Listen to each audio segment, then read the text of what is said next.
Apalagi nih Pak Jokowi nggak dapat tiket, udah percaya saya dah. Nggak dapat tiket Pak Jokowi, percaya saya, udah. Prabowo Anies, Bang. Jadi pemilu ini nanti pengumuman calon presidennya itu kira-kira akan terjadi tanggal 8, 9, 10 Agustus. Bahkan ada calon yang diumumkan tuh tanggal 10 Agustus tengah malam. Udah percaya saya. Yang ini gagah-gagah seolah-olah udah dapat tiket, ini nggak dapat nanti. Lain ini keadaan. Menurut saya ini banyak yang salah ini. Ini partai jadi kendaraan pribadi orang tertentu gitu loh. Ini kan nggak bener dong. Tiba-tiba sekarang namanya Wapres, tapi yang 9 nama belum dibahas. Bagaimana sih? Tiba-tiba 9 nama diumumkan. Ya kan? Bergeraklah kader. Yang saya lihat di lapangan bergerak cuman kadernya Pak Anies. Membentuk tim dan sebagainya, menggalang masyarakat. Wah gelisah, nggak bisa, dipanggilin semua, nggak boleh bergerak, ya kan? Ini harus hanya boleh kampanye partai, nggak boleh kampanye orang. Tiba-tiba ada deal sendiri. Lalu kemudian tiba-tiba yang 9 nama belum dimusyawarahkan, muncul 1 nama. Kabar Harian mengabarkan.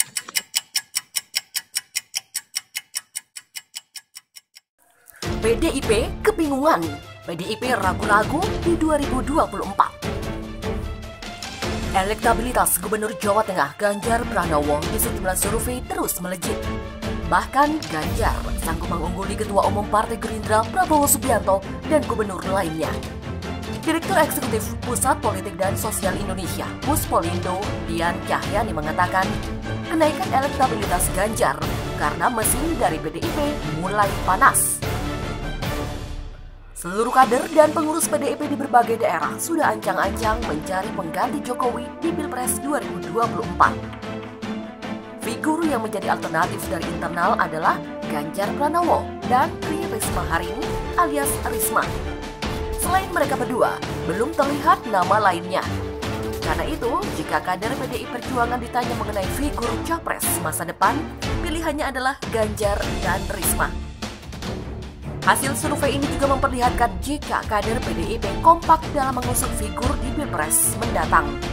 Kader juga langsung mensosialisasikan kepada masyarakat sehingga langsung diserap oleh warga. Sayangnya, naiknya elektabilitas Ganjar Pranowo bukan karena faktor kinerja ketika menangani masalah pandemi virus corona dan lainnya. Selama ini Dian mengakui tidak ada yang istimewa dengan kinerja Ganjar.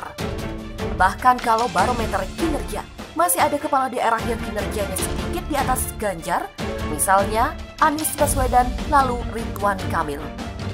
Namun kenapa yang melejit adalah Ganjar? Karena Ridwan Kamil dan Anies tidak punya partai. Hasil survei dilakukan Indikator Politik Indonesia. Diketahui elektabilitas Prabowo mengalami penurunan dibandingkan pada survei Februari dan Mei 2020. Elektabilitas Prabowo kini di angka 13,5%, disalib Ganjar Pranowo yang sebesar 16,2%. Indikator mencatat elektabilitas Ganjar pada Juli 2020 mencapai 16,2%, meningkat dari 11,8% di Mei 2020. Sementara, elektabilitas Anies pada 15,0% meningkat dari 10,4% pada Mei lalu. Adapun Prabowo memiliki elektabilitas 13,5%, turun dari 14,1% pada bulan Mei. Hubungan PDIP dan Partai Gerindra menunjukkan kemesraan yang semakin kuat pasca Pilpres 2019 lalu. Salah satu sinyal kuatnya adalah koalisi PDIP Gerindra yang banyak terjadi di sejumlah daerah dalam Pilkada serentak 2020 ini. Banyak pihak menilai koalisi PDIP Gerindra ini bahkan bisa berlanjut sampai dengan Pilpres 2024 mendatang. Terlebih, sejumlah lembaga survei memajang sosok Prabowo Subianto dan Puan Maharani sebagai kandidat kuat capres di Pilpres mendatang. Karena itu, tak sedikit pihak kemudian memprediksi bahwa Prabowo dan Puan bakal dipasangkan sebagai capres dan cawapres. Kendati demikian, banyak pula pihak yang tak begitu yakin jika Prabowo Puan dipasangkan bakal memenangkan Pilpres 2024. Salah satu pengamat politik Ubaidillah Badrun saat dihubungi pojok1.id di Jakarta mengatakan, salah satu penyebabnya adalah kesamaan ideologi keduanya yang sama-sama berasal dari unsur nasionalis. Dengan kondisi itu, menurut Menurut Ubaidillah, maka berat bagi pasangan Prabowo Puan memenangkan Pilpres. Sebab menilik pada Pilpres 2019 lalu dimenangkan pasangan Joko Widodo Ma'ruf Amin.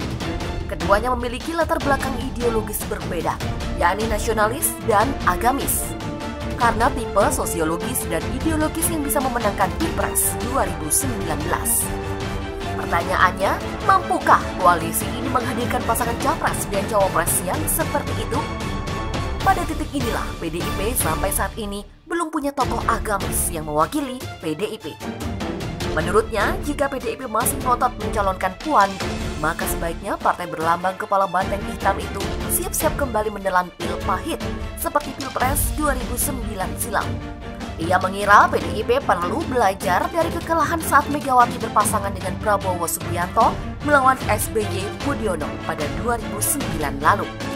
Untuk diketahui, hasil survei yang dilakukan Indobarometer pada Februari lalu menempatkan pasangan Prabowo Puan sebagai kandidat terkuat untuk maju dalam Pilpres 2024 mendatang. Dalam survei tersebut, Prabowo Puan selalu unggul ketika dihadapkan pasangan lain seperti Anies Ridwan Kamil, Anies AHY maupun Anies Erlangga. Pertanyaannya, mampukah koalisi ini menghadirkan pasangan capres dan cawapres yang seperti itu? Pada titik inilah PDIP sampai saat ini belum punya tokoh agamis yang mewakili PDIP. Menurutnya, jika PDIP masih ngotot mencalonkan Puan, maka sebaiknya partai berlambang kepala banteng hitam itu siap-siap kembali menelan pil pahit seperti Pilpres 2009 silam. Karena tipe sosiologis dan ideologis yang bisa memenangkan Pilpres 2019. Indikator mencatat elektabilitas Ganjar pada Juli 2020 mencapai 16,2%, meningkat dari 11,8% di Mei 2020. Sementara, elektabilitas Anies pada 15,0% meningkat dari 10,4% pada Mei lalu. Adapun Prabowo memiliki elektabilitas 13,5%, turun dari 14,1% pada bulan Mei.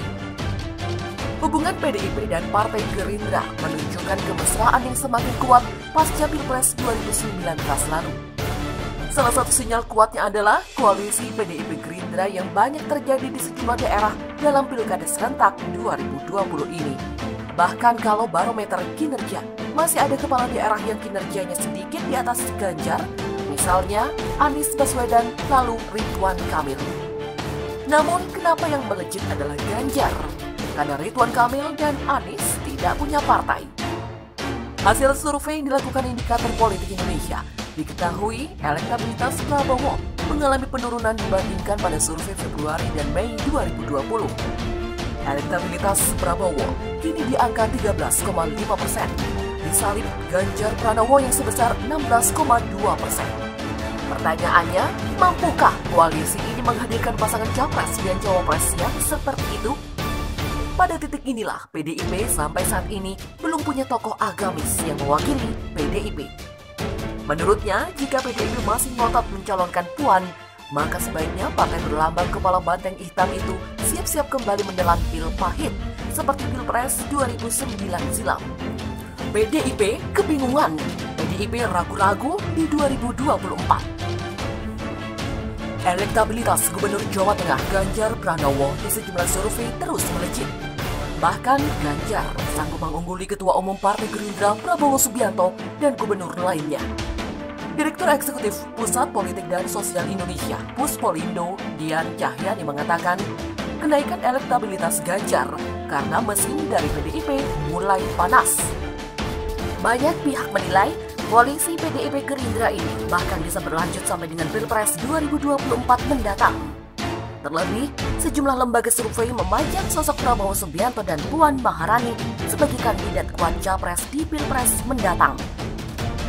Seluruh kader dan pengurus PDIP di berbagai daerah sudah ancang-ancang mencari pengganti Jokowi di Pilpres 2024. Figur yang menjadi alternatif dari internal adalah Ganjar Pranowo dan Tri Risma Harini alias Risma. Selain mereka berdua, belum terlihat nama lainnya. Karena itu, jika kader PDI Perjuangan ditanya mengenai figur capres masa depan, pilihannya adalah Ganjar dan Risma. Hasil survei ini juga memperlihatkan jika kader PDIP kompak dalam mengusung figur di Pilpres mendatang. kader juga langsung mensosialisasikan kepada masyarakat sehingga langsung diserap oleh warga.